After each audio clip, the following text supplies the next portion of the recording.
Welcome to Geek Fandom Media. I am your host, Chris, and boy, do we got some fun and engaging topics to discuss in today's video. Now, I don't know about you guys, but I'm still riding on the high of the first 2-episode premiere for Daredevil Born Again. It was so damn good. If you guys haven't seen it, please, I highly recommend you guys watch it. I know some of you guys are busy, some of you guys are waiting for the weekend, but please avoid all spoilers. I won't spoil anything in the first 2 episodes, but boy, oh boy, it was phenomenal. I am so happy and so excited to be back into the world of the Marvel Netflix stuff. That blueprint of what they already established, you guys, was peak Marvel television. And this right here is peak MCU television. I'm telling you guys, it's up there with WandaVision. It's up there with Loki. I absolutely adored every single second of the first 2 episodes of Daredevil Born Again. Now, you guys, let's jump into some of these topics. Now, we're going to be talking about Avengers, DOOMSDAY and SECRET WARs. The Russo Brothers are currently promoting, their film that they're doing right now that's already out. And, a couple of interviewers are, talking about some projects that they're working on, like Avengers Doomsday and Avengers Secret Wars.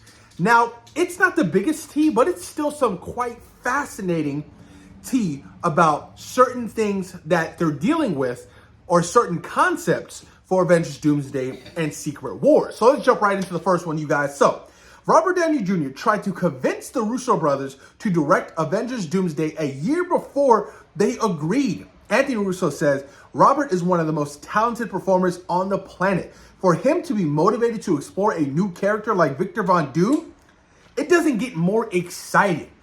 So Robert Downey Jr. signed on before the Russo Brothers signed on for Dr. Doom. That's pretty big. And the fact that Downey is so heavily involved with this character, he's not just signing on to be this one character and, he's going to let other people handle certain aspects of the character. He's probably going to get executive producer credit for this film. And, the main motives and, certain backstories or certain decisions that will be made, that will be handled for Victor Von Doom, I'm pretty sure Robert Downey Jr. has some kind of say or input for this character. I mean, it's his character. He is Victor Von Doom in the MCU. And it's Robert Downey Jr. Of course, Kevin Feige's going to kind of hand him and give him the keys. We're like, okay, create something new. Let's do something fresh. Let's do something scary.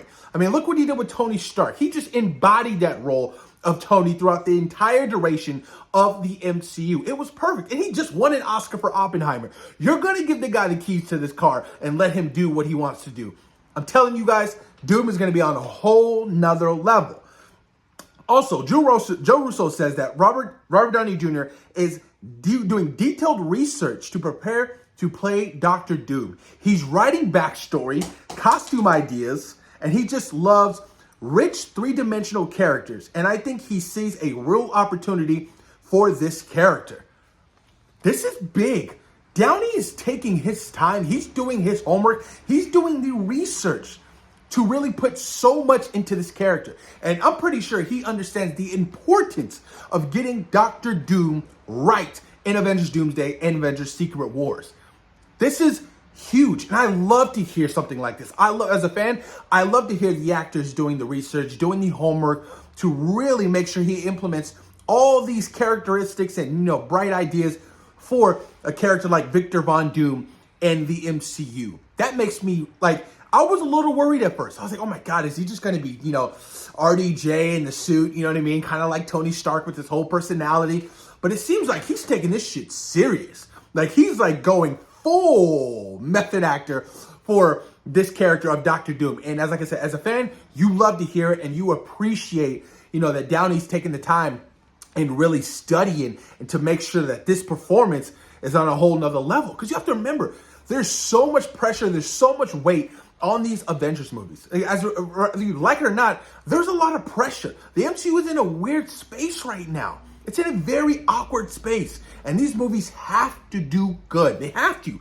They are so important, so important moving forward. Moving on, the Russo Brothers are taking steps to prevent set leaks for Doomsday and Secret Wars. Most of the filming will take place on sound stages. They have carefully chosen secure locations to minimize the leaks. Thank you, Lord. Because out of all the movies, you guys, that are on the map for the MCU in this multiverse saga, this is one movie or two movies you don't want spoiled whatsoever. I mean, look how Spider-Man No Way Home got scooped and spoiled. It was like a big thing for an entire year. And then John Campea, of course, dropped those photos of, Toby and Andrew. I was like, oh my God, dude, what a huge reveal. And then, of course, Deadpool and Wolverine had a bunch of spoilers and leaks and stuff like that because they wanted to shoot on location. But shooting on location is a very tricky situation. And with these two films, you don't want anything that's a big spoiler out. You want the first reveal of Doctor Doom to be on screen, experiencing it for the first time and not a leaked set photo. Trust me, it's going to ruin the experience of these movies. So I'm really hoping that they have tight security. The sound stages are very secure and nobody is on set unless it's the actors or, the directors or producers, because these two movies are so equally as important to one another. You don't want nothing spoiled, especially with those concept arts that were leaked earlier last week. I'm telling you guys, you want everything to be a surprise for Doomsday and Secret Wars. I know I want everything to be a surprise. I don't want nothing to get leaked. And they talked about, the potential runtime for Avengers Doomsday and Secret Wars. So Joe thinks that in a ballpark of being 2.5 hours for Doomsday and Secret Wars potentially being 3 hours long, which seems about normal. It seems right. But if I'm just realistically, I'm going big. I'm doing 3 to 3.5 hours for both movies because there's so much storytelling, so much in-depth backstory to this multiverse saga that you're going to have to explore and really lean on. Like Doctor Doom. You could do a whole 2 hours on Victor Von Doom's backstory and his character for Avengers Doomsday. Essentially, it's his movie.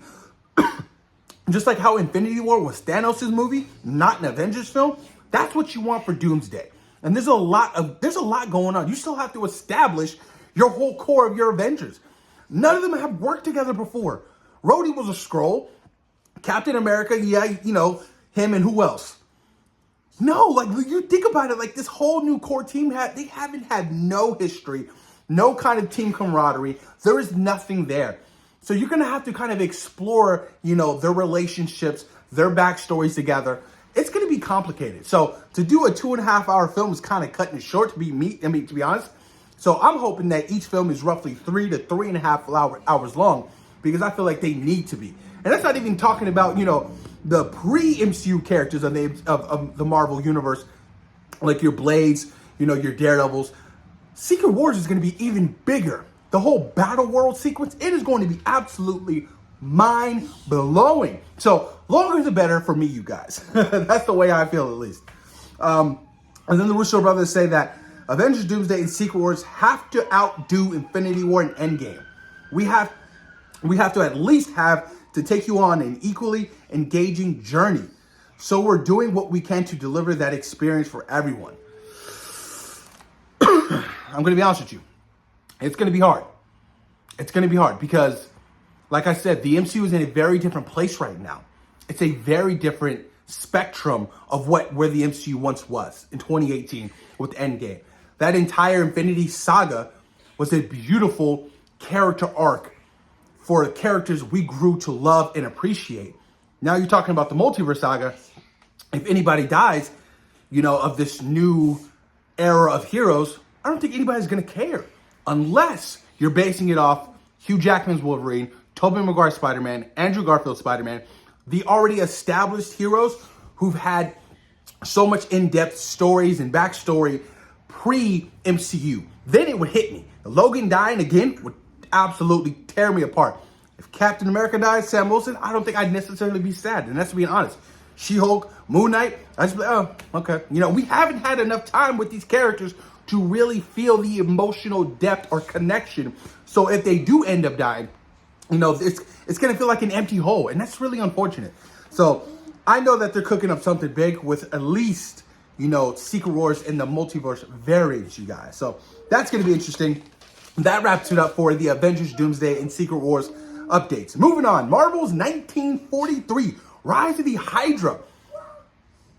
We got a little bit of an update, which is exciting.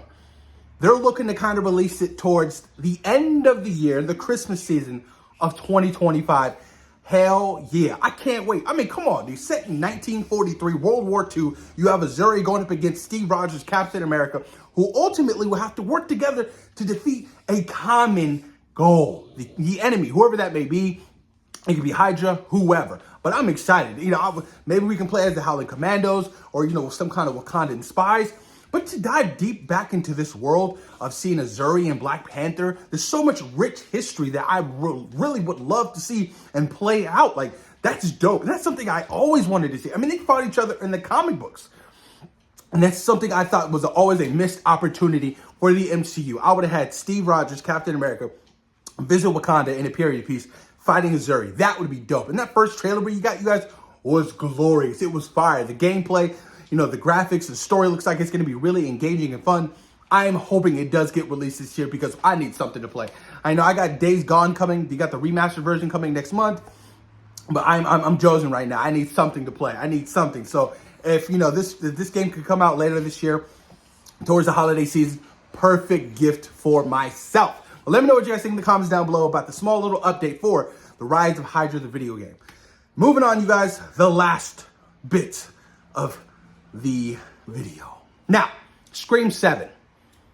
As of yesterday, it broke that David Arquette is going to be returning to the role of Deputy Dewey in Scream 7. Don't know how, don't know why. Because like I stated in my YouTube short and on TikTok, he died in Scream 5. And I was hurt. I never healed from that death because Dewey was one of my all-time favorite characters in the Scream franchise. So when he died, I was crying. The sacrifice, his relationship with Sid and Gale, they just meant so much to me. So the fact that they're really going and doing like a massive legacy film for this movie, I am so intrigued by what Kevin Williamson has in store for this film. I mean, I know he appreciates this franchise. There's a love. He created this franchise with Wes Craven. So him bringing characters back like, Stu, Billy, Dewey, or even, Roman, there's a method to his madness. Now, My Time to Shine Hello believes that there's going to be involved in, AI, deepfakes, things of that nature. I'm like, that's interesting. Or even like flashback sequences. I still do think that we're going to get a flashback sequence of the night of the meeting that, Sydney's mom was murdered. Of, Billy and Stu meeting up with, oh my God, why am I drawing a blank right now?